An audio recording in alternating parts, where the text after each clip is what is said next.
Oh my God, bro. Oh, hell no, man. What? Some of you have probably heard of people like this who claim to be the original Israelites or part of the lost tribes of Israel. Now, I don't want to get into the actual arguments, but rather talk about why some black people in America whose ancestry comes from West Africa claim different historical identities. Some of those identities involve saying things like, we the real Jews, we the real Egyptians, or we the real Native Americans, we were already here.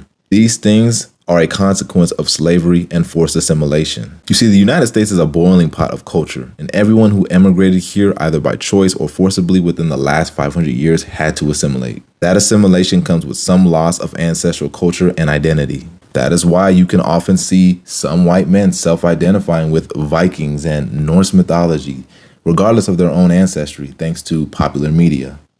People are seeking to identify with what they deem as powerful, dominant, and/or special. This hits even harder for black people because of the white supremacist ideas added onto it. Ideas such that black people are less intelligent, have no major empires, and are behind scientifically. But we all know that those ideas could not be further from the truth.